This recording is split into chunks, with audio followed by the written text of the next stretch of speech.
ሰላም እንዴት አመሻችሁ? እንግዲህ ለቪዲዮ ጥራትና ለድምፅ ጥራቱ ይቅርታ ጠይቃለሁ። አሁን ያው እንደምታዩት ከምሽቱ 7 ሰዓት አካባቢ ነው። በጣም አንድ ነገር ስለከነከረኝ ሼር ላደርጋችሁ ፈልጌ ነው። ትናንትና አንድ ጓደኛዬን ስለ ሆርሙዝ አይስላንድ መከፈትና አለመከፈት ጠይቄው ነበር።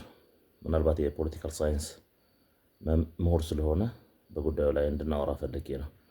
በጣም የገረመኝ መልስ ደግሞ ከሱ ይልቅ አጠገቡ የነበረው ሌላኛው ጓደኛችን የመለሰው መልስ ነው። ምንድን ነው ያለው መሰላችሁ?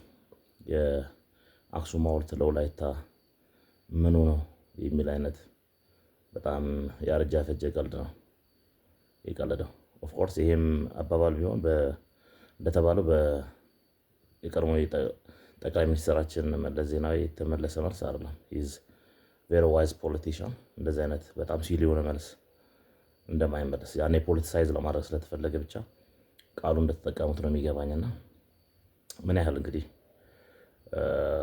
ሆርሙዝ በእያንዳንዳችን ህይወት ውስጥ በእያንዳንዳችን ትራንስፖርት ውስጥ በእያንዳንዳችን ቤት ውስጥ ባለው ዘይትና ዳቦ ውስጥ ሆርሙዝ ኢንፍሉዌንስ እንደፈጠረ ያን ያህል ስላልገባው ቀለል አድርጎ የመለሰው መልስ ነውና ያው እንደሚታወቀው እሑድ ዕለት አሜሪካ ለኢራን በአስቸኳይ የሆርሙዝን አይስላንድ እንድትከፍት ይህን ካላደረገች ግን ምናልባትም የፓወር ፕላንቷን በተለያዩ ቦታዎች ላይ ያሉ የፓወር ሳይቶቿን አሜሪካ እንደምትመታ ዝታባታለች።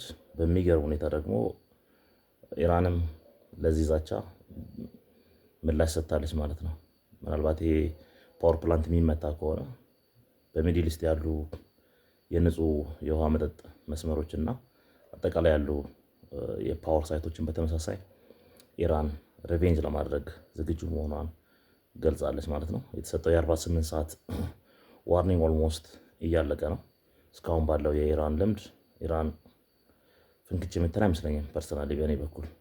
እንግዲህ አሜሪካንም እንደዛተችው ኢራን ላይ ይህንን የፓወር ፕላንት ዲስትራክሽን የምታካሄድ ከሆነ ጉዳዩ እንግዲህ የሆርሙዝ ፖለቲካ ምን ያህል ዓለም አቀፍ ኢሹ እንደሆነና በእያንዳንዳችን ኬስ ውስጥ ምን ያህል ተጽዕኖ እንደፈጠረ በደንብ የምናውቀው ነውና ተጨማሪ ሌሎች ኢኮኖሚካል ክራይስ ውስጥ ዓለም እንደምትገባ ሆርሙዝ ባይዞ እዚህ ምስራቅ አፍሪካ ውስጥ ያለን የኛ ደሃ ሀገሮችን ብቻ ሳይሆን የአሜሪካን፣ የቻይና፣ የራሻ፣ የጃፓን በጣም በዓለም ላይ ትላልቅ የሚባሉ ኢኮኖሚዎችን የሚያንቀሳቀሱ ሀገራት ጭምር ችግር ውስጥ እንደገቡበትና የሆርሙዝ ፖለቲካ እያንዳንዱን ዓለም አቀፍ የፖለቲካ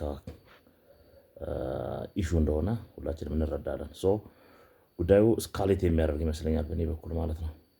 ምናልባት በዶናልድ ትራምፕ በኩል ሁሌ የተናገሩትና የዛቱትን ላያደርጉ ይችላሉ። ሞስት ፕሮባብሊ ሌሎች አማራጮችን ሊጠቀሙ ይችላሉ የሚል ግምት አለኝ። ሌሎች ፖለቲካ ላይ ተጽዕኖ ሊፈጥሩ የሚችሉ ሰዎችም ዶናልድ ትራምፕ ይህንን ውሳኔ ከመወሰኑ በፊት ምናልባት ሊያስቆሟቸው ይችላሉ ብዬ አስባለሁ። ካልሆነ ግን ትራምፕ እንደዛተው ኢራን ላይ ተጨማሪ ጥቃት የሚፈጽም ከሆነ የኢራን ምላሽ ደግሞ እጅግ በጣም የከፋ ነው የሚሆነው። ምናልባትም ለ6 ወር ለ1 ዓመት ሆርሙዝን ሊዘጉት ይችላሉ። በተመሳሳይ ደግሞ ለሪቬንጅ በሚድል ኢስት በአቅራቢያ ባሉ ሀገራት ላይ የምታደርሰው ምላሽ ወይንም ጥቃት ደግሞ እጅግ በጣም የከፋ ነው የሚሆነው። ወዳጄ አንተ ቀለል አድርገህ እንዳስብከው አይደለም። የሆርሙዝ ጉዳይ ዓለም አቀፍ ፖለቲካ፣ ዓለም አቀፍ ኢኮኖሚ ያንቀጠቀጠ ኢሹ ነውና በእኔም በአንተም ኪስ ውስጥ ገብቷል። እንደ ቀልድ የመለስከው መልስ ነው። ዲቴል በዚህ ጉዳይ ላይ የሚኖረውን ኮንሲኩዌንስ እንደምትመለከት አስባለሁ። በእኔ በኩል ግን ትልቅ ሀሳብ ውስጥ ነኝ፣ ትልቅ ስጋት ውስጥ ነኝ። ምናልባት ትራምፕ እንዳሰበው የሚያደርግ ከሆነ የኢራንን መልስ ቀላል የሚሆን አይመስለኝም። እንግዲህ we will see the consequence together.